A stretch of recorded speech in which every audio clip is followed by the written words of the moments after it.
Salut à tous, c'est Nisno. Aujourd'hui dans cette nouvelle vidéo, je vais vous présenter une nouvelle technique qui permet d'avoir les fonds d'écran animés de l'iPhone 6S parce que vous avez été nombreux à ne pas réussir la technique que j'avais présentée dans ma dernière vidéo.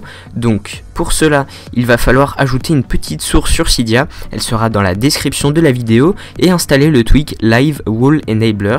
Donc ça va activer sur l'iPhone 6 et 6 Plus la fonction des fonds d'écran. Donc peut-être que ça apportera une plus grande compatibilité plus tard. Et donc une fois que vous l'aurez installé, vous allez dans les réglages, dans fond d'écran, et là on va avoir une nouvelle section live. Alors vous voyez que par contre l'image est un peu mal cadrée, mais bon, c'est pas très grave. Et là on vous dit que vous allez pouvoir télécharger les fonds d'écran de l'iPhone 6 ou bien du 6 Plus. Donc pour cela vous cliquez sur l'appareil qui correspond. Ensuite ça va vous ouvrir un lien méga si tout se passe bien. Donc vous voyez que le tweak n'est pas parfait non plus, mais tout à l'heure ça fonctionnait très bien, donc voilà, comme ici. Et donc il va falloir avoir préalablement installé l'application Méga et s'être fait un petit compte. Ça prend 30 secondes. Donc une fois que c'est fait, vous attendez que vous ayez ce petit pop-up, vous faites OK, et là vous faites ouvrir. Ça va vous ouvrir directement la page de téléchargement, et donc là vous ferez importer vers l'espace de stockage ou importer vers le stockage hors ligne. Donc voilà, vous ferez ensuite, vous pourrez suivre le téléchargement juste ici. Là vous pouvez voir dans téléchargement, etc. Et ensuite quand ce sera fait, vous pourrez voir votre fichier. Donc ensuite il suffit de cliquer en haut à droite et ensuite de cliquer sur copier dans iFile, et c'est là que vous allez pouvoir installer le fichier. Donc on le retrouve ici, Live Wallpaper Enabler. Donc voilà, tac, je fais installer. Ça va s'exécuter un petit code, et si vous avez 0 à la fin de la ligne de code, ça veut dire que c'est OK.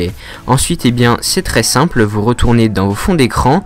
Vous pouvez même relancer et quitter du multitâche les réglages pour être sûr que ça fonctionne bien, et tac, on va aller dans live, et cette fois-ci on a très facilement les nouveaux fonds d'écran. Donc vous voyez que c'est nettement plus simple, on n'a pas plus besoin de faire des renommages un petit peu hasardeux. Donc voilà, vous avez live photo.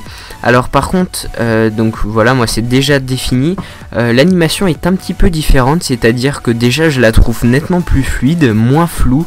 On avait un aspect un petit peu flou entre le passage de l'image à la vidéo, et par contre ce qui est dommage, c'est que quand on lâche, ça s'arrête brutalement.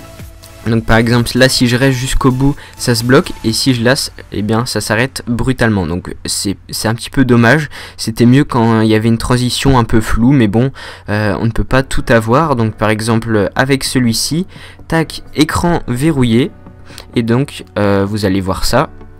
Tac, je reste appuyé et j'ai mon petit fond d'écran animé, donc plus fluide et avec une technique plus simple. Et j'espère que pour les prochains appareils, les prochaines mises à jour du tweak, ça apportera la compatibilité avec les iPhone 5, parce que pour l'instant ce n'est pas possible. C'est tout pour cette vidéo, j'espère qu'elle vous aura plu. N'hésitez pas à me dire si vous avez réussi à avoir les fonds d'écran animés dans les commentaires de la vidéo, et moi je vous dis à très bientôt pour une prochaine vidéo.